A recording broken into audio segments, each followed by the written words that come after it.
Bonjour, pouvez-vous vous présenter? Je suis Amina Minajlia, parce que avant ils me connaissent les gens sur le nom Karaï, et j'ai repris mon nom de jeune fille, donc c'est Amina Minajlia. Vous habitez depuis combien de temps dans le quartier? Dans le quartier depuis les années 81, je suis dans le quartier.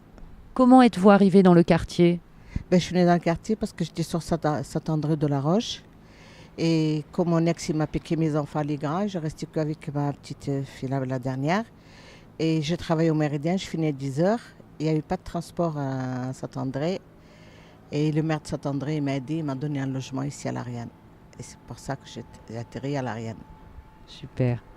Alors, comment était le quartier à votre arrivée? Quand je suis arrivée, moi, je n'étais pas bien accueillie après, parce que moi, tout de suite après, j'ai récupéré mes enfants. Et mes enfants, ils ont souffert au début. Et après, j'ai cisé et je me suis fait l'homme et la femme. Et j'ai défendu mes enfants. Et après, ça allait très bien avec les voisins. Et à l'école, pareil. Et comment était le quartier quand vous êtes arrivé? Quand même, avant, il y avait Au niveau de l'architecture, au niveau du contexte? il y avait il y avait les tours, c'était un peu sale. C'était un peu sale parce que maintenant, c'est agréable. Maintenant, j'aime beaucoup. Oui, les aérés, les bâtiments sont descendus. On n'était pas des tours. Et puis ces montagnes, et là, on habite un peu à la campagne. Hein. Franchement, moi, j'appréciais. De chez moi, j'appréciais. Qu'est-ce que vous espériez quand vous êtes arrivé dans le quartier? Franchement, au début, j'ai eu peur. Comme j'étais une femme toute seule avec mes enfants. Et j'avais peur parce qu'au début, ils m'ont posé beaucoup de problèmes. Et après, ça s'arrangeait. Après, ils ont vu que je me défendais, je ne me laissais pas faire. Après, c'est eux qui sont devenus mes amis. C'était dur en tant que femme séparée? Oui. Oui, parce que les gens ils vous regardent dans un autre œil. Déjà, les débuts, quand je suis restée avec ma fille, j'avais des amis, que moi je croyais que c'était des amis. Mais en réalité, il n'y en a pas. Des vrais amis, il n'y en a pas. Parce que quand vous avez besoin d'eux, ils ne sont pas là. Alors, comment vous avez pu justement être active dans cette association, cette ancienne association Canal? Est-ce que vous pouvez nous présenter l'association? L'association, moi, quand je suis rentrée dedans, j'étais en chômage, je suis rentrée faire un stage. Et après, avec le groupe de femmes et avec Nathalie, c'est tout ça, on discutait, on a dit pourquoi pas créer une à nous, qu'elle ne correspond pas à nous. Et on a créé Canal, mais on s'est battu dur, hein. Franchement, c'était dur. Et l'objectif de Canal, c'était quoi? C'était l'objectif d'aider les femmes comme moi, comme d'autres femmes il y en a qui ne savent pas lire et écrire. Moi, j'ai appris un petit peu à lire, grâce à mes enfants, parce que je faisais leurs devoirs comme je connais un peu l'alphabet, et j'ai appris comme ça. Et ça nous aidait, ça nous ouvrait les portes pour le travail, quand on fait un stage, qu'on sait répondre, et on sait se tenir et tout ça, et plein de choses. Et il y en a beaucoup qui ont trouvé des places de travail. Et après, on aidait les autres, on aidait les enfants à faire des cours, on faisait des sorties avec les femmes qui ne sortaient plus, ils ne bougeaient plus, qu'ils ont vu des endroits. Même il y a un truc que ça m'a marqué à Canel. On a fait une fête, je ne me rappelle plus, une fête, je crois, le jour le 8 mars, je crois. On l'a fait au village, là, comment il s'appelle, où ils habitent tous les arquis, là, tout ça avant. À la Condamine. On a fait une fête là-bas et ça j'oublierai jamais. Ça, je l'amène avec moi et je vis une dame et on a mis les drapeaux de l'Algérie, Maroc, la Tunisie, la France, d'autres pays. Et la femme elle regarde le drapeau de l'Algérie et elle me dit qu'est-ce qu'il est beau ce drapeau. Et je dis toi elle me dit moi j'étais de l'Algérie mais l'Algérie elle est morte. Elle m'a fait pleurer. J'ai dit non, elle n'est pas morte, l'Algérie. Ce drapeau, c'est l'Algérie. Et l'Algérie, elle n'est pas morte. Elle m'a dit oui, mon mari m'a dit. J'ai dit mais mon mari m'a dit l'Algérie, elle est morte. J'ai dit non, elle n'est pas morte. Lui, il a dit l'Algérie qu'elle est morte pour qu'elle ne souffre pas. C'est pour qu'elle ne pense pas à sa famille et tout, pour qu'elle ne souffre pas. Moi, je le comprends, ce bonhomme. Mais elle, quand je dis elle est vivante, l'Algérie, elle a commencé à faire le yo-yo et à danser et tout. Franchement, moi, avec Nathalie et tout ça, on a pleuré. Elle nous a fait pleurer, cette femme.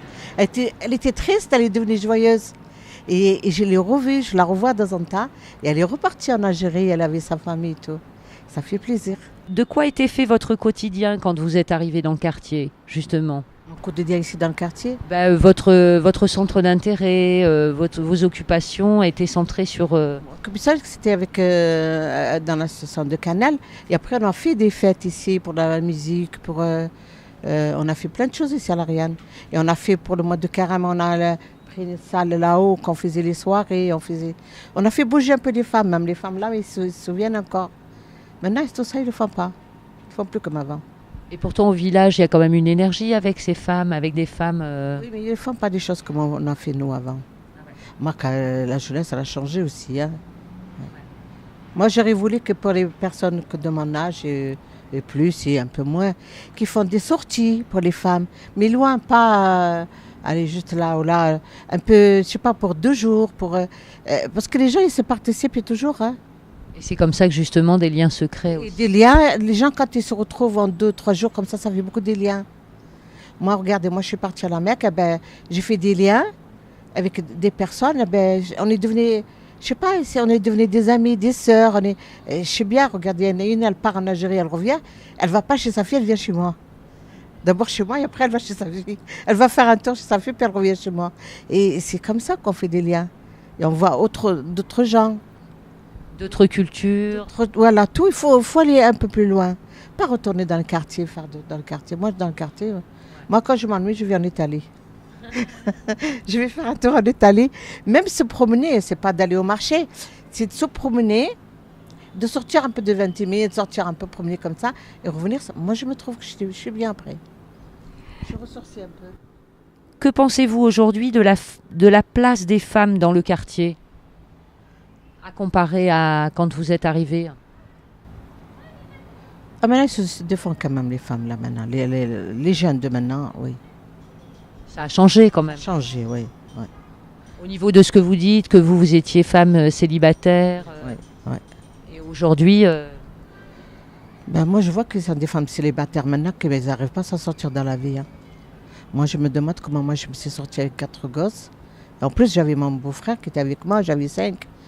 Et je me suis sortie toute seule. Mais moi, je le vois maintenant avec un gosse ou 2 gosses, ils ne s'en sortent pas. Hein. Ils ne s'en sortent pas du tout, ils n'arrivent pas. La vie, elle est devenue chère, tout est cher. Alors, même pour leurs gosses, les grands, dans le quartier le soir, il n'y a plus rien. Hein. Et au niveau de l'évolution dans les mentalités de la femme, justement, est-ce que vous pensez qu'il y a un changement? Il y a un changement? Oui, bien sûr. Ça a évolué, ils sont pas restés comme avant enfermés, que se misent un peu. Non. Mais non, maintenant quand même ils ont un peu... Parce qu'ils travaillent maintenant, les femmes, ils bougent. La plupart, ils travaillent. Même s'ils ont des gosses, ils travaillent. Même s'il n'y a pas de travail, mais ils bougent. Voilà. Ils sont obligés de bouger parce que 2 personnes à la maison, il faut qu'ils travaillent les 2. Sinon, ils ne s'en sortent pas. Ouais. Et une femme toute seule, d'ailleurs, c'est pour ça que les femmes seules, ils n'arrivent pas à s'en sortir. Est-ce que vous connaissez maintenant les activités que font les femmes justement d'aujourd'hui, enfin les mamans? Pas tout, parce que ma santé ne me permet pas d'aller un peu partout, donc je vois pas beaucoup. Vous suivez ça de loin? Je suis de loin, ou de temps en temps je viens à la village, parce que quand je viens ici, ils m'appellent, parfois ils me disent viens, il y a ça, je viens.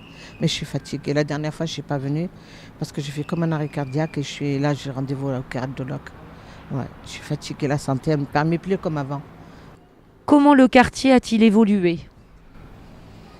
Évolué, comment je vois que le jardin calé un peu pour les enfants, parce que le reste, il n'y a rien. Ouais. Il n'y a rien. Moi, devant ma terrasse, quand je vois les familles, les pauvres, que le week-end, qu'il n'y a rien, qu'ils n'ont pas de moyens pour prendre le bus, parce que quand vous êtes toute seule, vous payez 1,50 €, ça vous fait 3 € pour aller venir. Mais quand vous avez 2-3 gosses ou 4 gosses, ça vous revient combien? Puis les enfants, quand vous descendez en ville, ils ont besoin d'une glace, ils ont besoin à boire, ils ont besoin d'aller aux toilettes. Il faut des sous. Alors quand je les vois qui mettent une couverture par terre, qui ramènent de la gamelle et qui le donnent à manger ici, ça fait plaisir et ça ne fait pas plaisir. Elles vont pas à la mer? Pour l'instant, ils ne vont pas. Il fait froid. Mais même parfois, même l'été, ils ne vont pas. Parce qu'ils ne peuvent pas se déplacer avec leurs gosses tous. C'est impossible. Ça revient cher. Ça revient cher pour moi, je les comprends. Quand je les vois ici dans le jardin qui se mettent, ils se tournent, ils mettent un truc et puis s'assoient tous avec leur gosse qui joue là. Mais je trouve que le jardin devient petit pour eux. Hein. Parce que, ouais, quand il y a du monde. Quand il n'y a pas l'école, il y a du monde. Hein. Ouais. Il y a du monde. Il n'y a que ça, il y a que ça comme jardin, il n'y a pas d'autre. Moi, quand il y a du... Voilà, maintenant les 3 jours là, vous venez, vous allez trouver plein, mais plein, mais plein. Et je trouve qu'il n'y a pas assez. Pas assez. Il n'y a pas assez d'activité. Il n'y a pas d'activité, de fois, il n'y a rien. Ils n'ont pas le jardin, c'est tout, ils n'ont rien d'autre. Ils ont bon, les centres aérés, mais centres aérés, ceux qui ont le moyen, qui peut le mettre aussi. Hein. Vous savez, depuis que vous avez 2 gosses, déjà, ça commence à compliquer. Moi, je les vois, les pauvres ici. Est-ce que vous pensez que les habitants du quartier de l'Ariane ont tendance à rester sur le quartier ou Plus ils restent sur le quartier, ouais. Ils ne bougent pas parce que c'est les moyens qu'ils le font. Ils aiment bouger, ils veulent bouger. Mais ils ne peuvent pas bouger. Ils ne peuvent pas bouger. Il y en a qui vivent qu'avec les allocations, ils ne vivent rien avec d'autres. Ils n'ont que ça. Ils n'ont pas de paie, ils ne travaillent pas. comme il y a tout dans le quartier justement Il y a tout le quartier, mais heureusement on a tout le quartier. Heureusement qu'on a un petit peu les trucs dans le quartier, que c'est moins cher. Même le pain, vous allez en ville, vous le payez plus cher qu'ici. Ici, on le paye moins cher qu'ailleurs. Et au niveau de tout ce qu'ils ont fait, de la rénovation urbaine et tout, qu'est-ce que vous en pensez, vous? C'est agréable. Ça oui, c'est bon. Oui. C'est bien. On a tout. On a tout. On a la mairie, on a la bibliothèque, on a la poste, on a tout ça. Qu'est-ce qui manque, c'est pour les jeunes. Moi, c'est ça que je... Qu'est-ce qui manque pour les jeunes? Les salles de sport, ils sont tous payants, de toute façon. Ceux qui avaient... sont dans nous, c'est tout... C'est plus pour la tranche, justement, 17, 25, quoi. Voilà. Moi, j'ai mon petit-fils qui a 17 ans, il a rien. Rien du tout. Du coup, qu'est-ce qu'il fait comme activité? Il est chez moi, il bouge pas, il fait rien du tout. Hein. Quel serait votre plus beau souhait? Mon beau souhait, moi, c'est de voir toute la jeunesse là qui ont les portes ouvertes, qui trouvent du travail, qui font pas des conneries, qui font pas des bêtises. Parce que, voilà, parce que maintenant, moi, je trouve les jeunes, il y avait quelques temps, c'était chaud. Mais maintenant, moi, je trouve que je suis âgée. Parfois, j'ai des courses, je suis chargée. Et tu vois les jeunes qui s'arrêtent, qui te disent, tata, je t'aide, je t'aide. Et t'amènes jusqu'à l'ascenseur. Il y en a qui te remontent jusqu'à la maison. Quand il y avait quelques temps, il n'y en avait pas ça. Hein. Tu as peur quand ils t'approchent, tu as peur qu'ils te volent. Maintenant, non. Maintenant, soit fille ou garçon. Hein. Moi, je trouvais que c'est agréable. Et quand même, les commerçants essaient de te montrer qu'un euro, quelque chose, tu dis, vas-y, demain, tu viens me payer. Mais tu descends en ville et non, hein. Tu n'as pas un centime qui manque. Tu crèves de faim, tu ne prends pas la baguette. Et ici, quand même, on est solidaires, quand même. Alors, une petite histoire qui vous a marqué, qui vous reste dans le cœur? Qu'est-ce qui m'a marqué? Il m'a marqué avant, quand tu faisais à Canel, quand on en allait, on le faisait à la place, on le faisait sur la rue tout le long, là. Ça, alors, c'était quoi, là? Plus ça. Qu'est-ce que c'était? On faisait la fête de la musique. Et c'était dans toutes les rues? Dans toutes les rues, c'est agréable. C'est-à-dire que les jeunes, ils sortaient... Les femmes, tout le monde. Tout le monde, on est tous dehors. Ouais. Et les femmes, maintenant, ils font un petit truc juste au jardin, là, et puis ça y est. Et du coup, c'était un échange culturel aussi? Oui, parce qu'on se retrouve parfois. Tiens, tu l'as, toi, oui, tu l'as. Mais ils font plus ça. Comme ceux qui tous là, les Tchétchènes, tout ça qui sont dehors, là, qui les Mondiens, là. Si tu as envie de les donner quelque chose, tu n'attends pas que tu arrives. Moi, je viens de voir. Tu arrives devant lui, tu fais de ton sac, tu te moques de lui. Tu fouilles et tu dis, ah, j'ai pas de monnaie, j'en ai pas. Non, tu le vois, tu as envie de donner. Tu ouvres ton porte-monnaie, tu regardes qu'est-ce que tu as. Et si tu as envie de donner, tu donnes. Si tu n'en as pas, tu passes. Mais tu ne t'arrêtes pas devant et tu commences et tu dis, ça fait, tu fais toute sa gueule. Normalement, quand on donne quelque chose, on le donne discret. C'est ça.